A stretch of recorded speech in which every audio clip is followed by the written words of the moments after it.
Olá, gente. Muito bom dia. Muito bom nós estarmos aqui nesse dia 4 de março de 2025 para a gente conversar um pouco sobre a palavra de Deus. Espero que você tenha tido aí uma boa noite de sono, que esteja tendo um bom dia, se você já acordou, se você está assistindo em outro momento, espero que seu dia realmente seja abençoado pelo Senhor.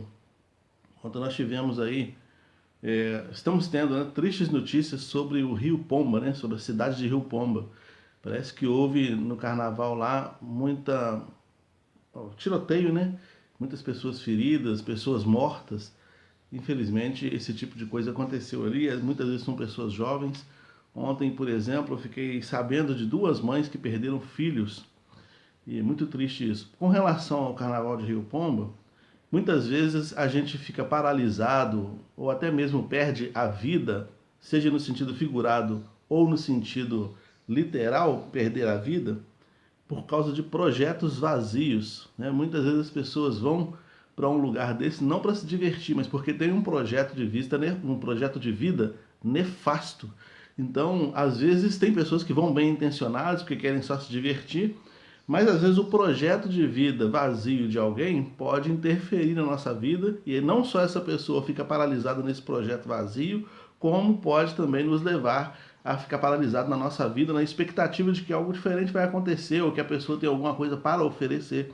Mas como o projeto dele é um projeto vazio, é um projeto paralisante, ele acaba paralisando também os nossos passos, a gente fica esperando acontecer alguma coisa que não vai acontecer nunca, porque já é um projeto que foi abandonado por alguém. E a gente está na expectativa de que ele venha surtir algum efeito ou fazer alguma novidade na vida da gente. Talvez o que eu esteja falando aqui soe vazio para você, mas eu acho que vai fazer sentido quando a gente analisar algumas coisas interessantes que eu elenquei aqui no livro de Gênesis para nossa reflexão nessa manhã. E o texto escolhido é Gênesis capítulo 19, versículos 23 ao 26, que diz assim, ó: Saía o sol sobre a terra quando Ló entrou em Zoar. Zoar é uma cidade. Então fez o Senhor chover enxofre e fogo da parte do Senhor sobre Sodoma e Gomorra, e subverteu aquelas cidades e toda a campina e todos os moradores das cidades e o que nascia na terra. E a mulher de Ló olhou para trás e se converteu numa estátua de sal. Então, o texto aqui é um texto conhecido nosso, que vai dizer sobre o juízo de Deus em cima das cidades gêmeas de Sodoma e Gomorra. Ló morava em Sodoma. E a cidade de Sodoma e também Gomorra eram cidades que tinham projetos vazios. Eram cidades onde a perversidade humana estava muito aguçada. Ontem nós falamos sobre isso, né? Nós falamos sobre o juízo nos dias de Noé. Nos dias de Noé. E agora falamos sobre o juízo nos dias de Ló. Jesus falou a mesma coisa. Jesus falou que nos últimos dias seria como nos dias de Noé, e depois ele fala, também será como nos dias de Ló, onde a perversidade humana ia crescer de tal maneira, onde haveria uma promiscuidade violenta, onde o valor humano ia se perder de forma total, de tal maneira que Deus enviou 2 anjos na casa de Ló, e mandou que retirassem Ló da cidade de Sodoma, porque haveria de queimar aquela cidade. Era um projeto que Deus estava abandonando.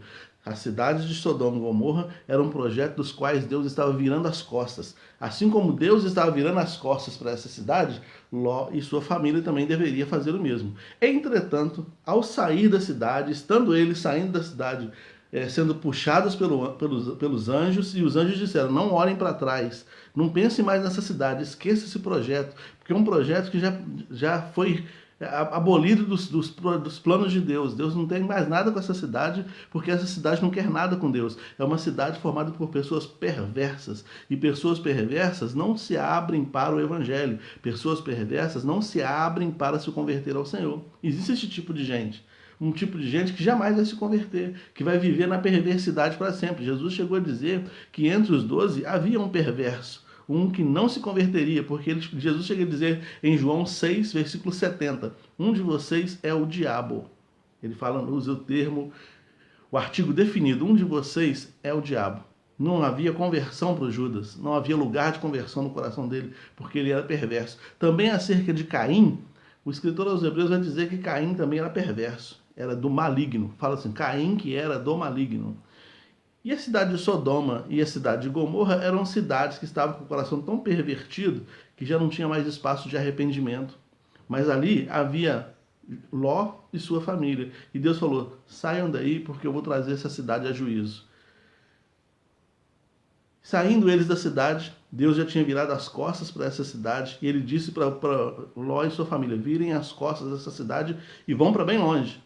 Mas a mulher de Ló olhou para trás. A expressão olhar para trás aqui é mais do que simplesmente virar o pescoço, é virar todo o entroncamento.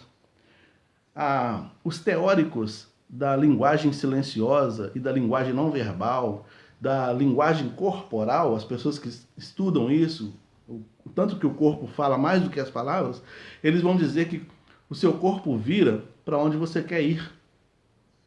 Deixa eu te dar uma dica, se você estiver conversando com uma pessoa, se a pessoa for virando o tronco pro lado assim, ó, te deixando mais do lado dela do que de frente, essa pessoa está indo embora, ela está esperando você respirar, fazer uma vírgula na sua fala, porque ela quer ir embora. Vira o pé, vai virando o corpo, e assim fez a mulher de Ló. Ela, ao perceber que atrás dela estava caindo fogo em cima da cidade, ela vira todo o entroncamento do corpo dela, no intuito de querer voltar para lá, talvez. Ela estava querendo voltar para um projeto que Deus já tinha decidido acabar. Era um projeto que não fazia parte dos planos de Deus. E por causa disso, ela virou uma estátua de sal. Ela ficou paralisada. Quando a gente se volta para projetos que Deus abandonou, a gente fica estatizado, paralisado. A gente fica sem movimento. Quantas pessoas que você vê sem movimento? Quantas pessoas eu vi, eu vejo, eu conheço sem movimento? Pessoas que às vezes tiveram uma tragédia pessoal, como o caso dessa mulher, teve uma tragédia pessoal, todos os bens dela, a tradição vai dizer que ela tinha parentes na cidade. Né? E, então todos os parentes dela, tudo que ela criou na vida, tudo que ela construiu na vida, estava lá atrás. E ela se volta para lá, né? E é uma tragédia pessoal, ela perdeu muita coisa. Mas às vezes algumas coisas que a gente perde é necessário mesmo perder, é Deus tirando mesmo da nossa vida. Mas ela não quis aceitar, de repente, essa retirada, né, tão abrupta, e ela decidiu voltar seu corpo para lá. Quantas pessoas eu conheço que a vida não vai para frente porque ele está parado olhando para trás ainda. Ele está parado olhando para trás, ele não consegue dar um passo para frente porque ele está olhando para trás até agora. Olhando para trás de um trabalho que ele perdeu, de um amor que se foi, um amor de juventude. E aí aquele noivado acabou, aquele casamento acabou, aquele namoro acabou, e a pessoa não consegue dar sequência na vida porque está parado olhando para trás. Entende? É o que aconteceu com essa mulher, ela ficou parada olhando para trás. Ela esperava um futuro de um lugar ou numa situação, numa circunstância que não tinha mais futuro. Não tinha futuro ali. A Deus já tinha decretado que aquela cidade chegaria ao fim naquele final de semana, naquele dia, chegaria ao fim aquela cidade. Então não tem futuro aquilo ali. Às vezes você está esperando futuro naquilo que não tem futuro. Às vezes você está enrolado com um namoro de muito tempo. Eu conheço uma moça que ela namorou 12 anos. Ela namorou 12 anos. Ela, no meio do processo de namoro, noivado, deu período de 12 anos. Olha bem, ela ficou com a vida dela presa 12 anos com um rapaz que não queria nada. Ela terminou o namoro, começou a namorar uma outra pessoa e se casou logo. Então tem pessoas que às vezes ficam presos, olhando para trás, em projetos que não tem futuro algum. Não vai para lugar nenhum, não vai chegar a lugar nenhum. Então, ela esperava futuro naquilo que não tinha mais futuro. Estou lendo o que eu marquei aqui. Ela queria viver do passado. Quantas pessoas querem viver do passado? Quantas pessoas não aceitam 2025? Está lá 98 ainda.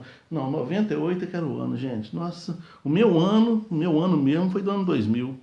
E aí a pessoa não consegue perceber, não consegue contemplar as bênçãos que está recebendo hoje, em 2025, porque está com a cabeça presa lá em 2020, lá em 2002, lá em 1998. Está lá, tá para trás ainda. Não consegue, fica parado, não avança, não desenvolve, não parte para novos projetos que Deus está programando para a sua própria vida. Porque Deus manda que eles saíssem de Sodoma, mas já indica uma cidade para onde eles vão, para recomeçar a vida.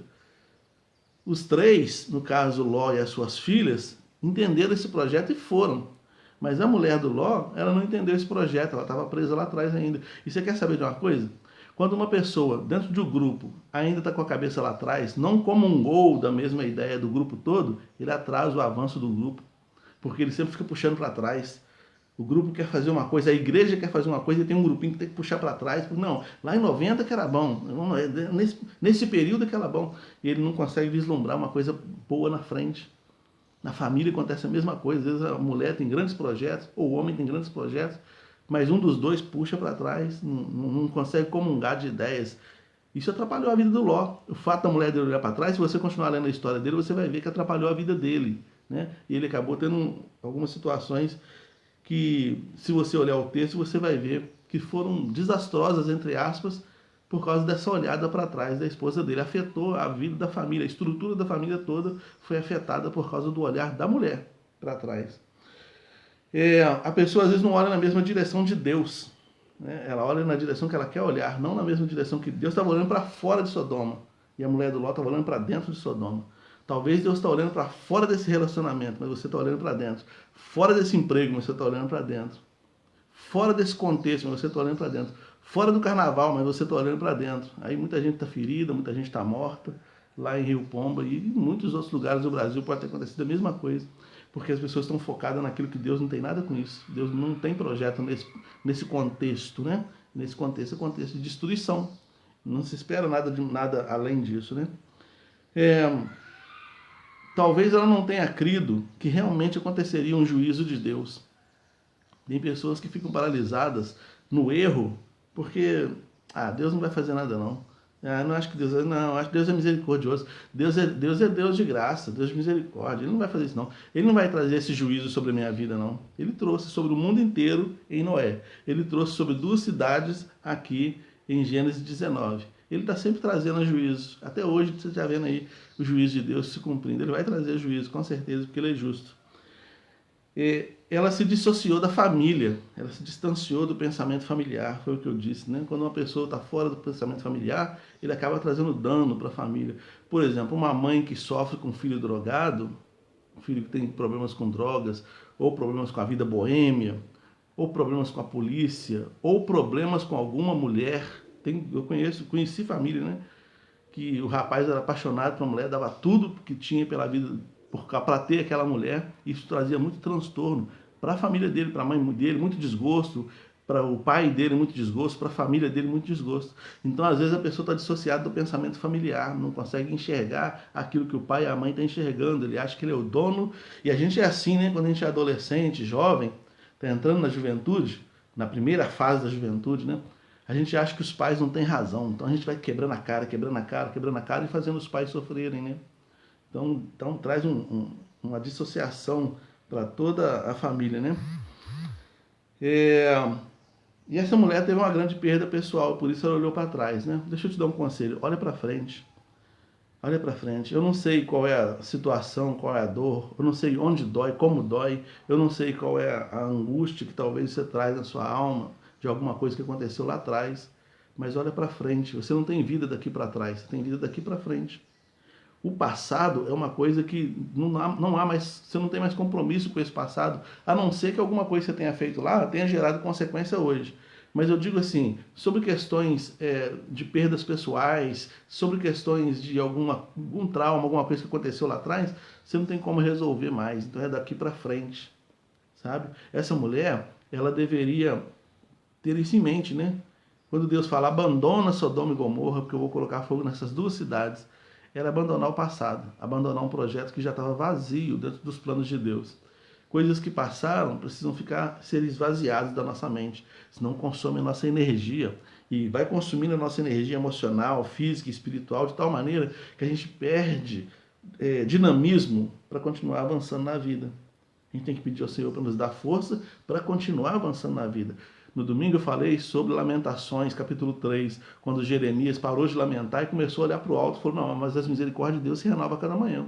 Elas são novas a cada manhã. Então hoje se renovou a misericórdia de Deus sobre a sua vida, sobre a sua família. Hoje Deus manifesta novos projetos para o seu crescimento, desenvolvimento e para se apresentar cada vez mais para você e para a sua vida, para transformar seu coração, a sua vida, os seus passos em passos mais firmes. Então, esquece o que aconteceu ontem. Vira o seu corpo para frente e vai na direção de Deus, porque Ele tem projetos cheios para a sua vida e para a sua família. Um grande abraço para vocês que aí estão, Juscelane, Renata Carvalho, Cristiane, meu sogro Zé Antônio, na sala do lado aqui, e todos os demais que aí estão, a Sandra está aí também, a Adriana. Deus abençoe a vida de cada um de vocês e que os projetos de Deus, projetos abençoados, frutíferos, se cumpram na vida de cada um de nós. Até amanhã, se Deus assim nos permitir.